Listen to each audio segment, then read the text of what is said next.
At the end of World War II, a German general was asked his opinion of the U.S. Army, and his response was, "War is complete and total chaos, and the U.S. military practices complete and total chaos on a daily basis, which is why they're so good at war." And I'm thinking, guilty. And he's right. It is kind of a disorganized dumpster fire. But everybody knows the objective. They just don't really care how you get there. And one of the ways you can bring chaos to its lowest common denominator and make things work is standardization. That's standardization, equipment, training, personnel. Everybody does the same thing. Everybody uses the same gear. And a lot of militaries don't figure that out until it's too late.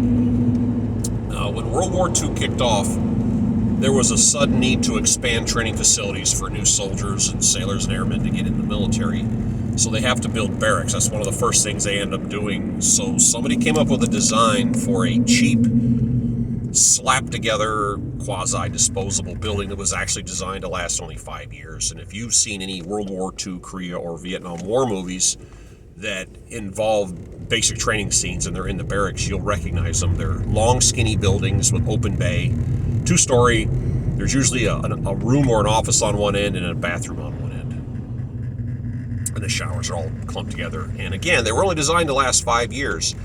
I went to Fort Knox, Kentucky in 1986, so over 40 years later, and they were still using them. And I have no doubt in my mind that almost 40 years from then, going forward to today, they're still using them. I mean, they worked. And the reason I'm bringing this up is in 1981, there was a movie called Stripes. It had Bill Murray and John Candy and a few other main players of the day. It was about two losers that joined the military, and they went to training at Fort Arnold, which was Fort Knox, Kentucky. They just gave it a different name. If you take the time to watch the movie, it's actually kind of fun. It's a good comedy movie. But they filmed it at Fort Knox. And the barracks we went through, reception station, are used in the movie. The parade grounds we used, the training areas were all for the movie. And as I go back and watch the film, I recognize the areas. So we're in basic training, and the drill sergeant's screaming and yelling. We're marching around, and we get out in the woods, and all of a sudden he'd stop us. He'd pull us all in a little group together, and he'd look around and he'd go, "Okay, guys, do you remember the scene where, fill in the blank, it happened right here, the camera was here," and we're all going, "Ooh, wow." Then he'd stop and get all professional again and go back to being a drill sergeant. And that got turned on and off a few times.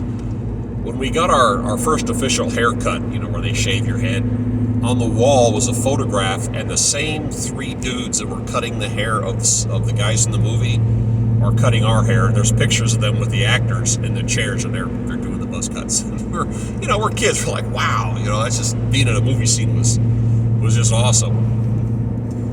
And that's just some random stuff that popped into my head.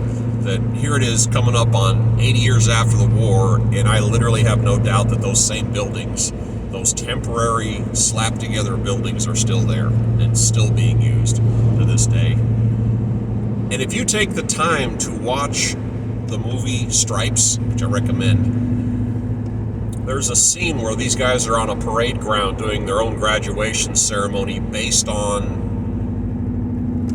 their version of it because they weren't trained. At the end of the movie, their drill sergeant got hurt, so they were on their own. They just made up their own routine, which is kind of fun. But they filmed that in the middle of an actual graduation ceremony, and they just told all the guys, they moved them way back, their formations back, and they just went out and did their thing and filmed right in the middle of it. And the guys that are standing in formation in the back lose formation. They don't stand like they start breaking up and they start moving around, and they're just kind of like, wow, look at this. It's just fun to see how the place falls apart. But if you get a chance, go watch Stripes. You'll enjoy it. Again, just a random thought that went through my mind today. I'm going to call this Basic Training Part 2. Take care.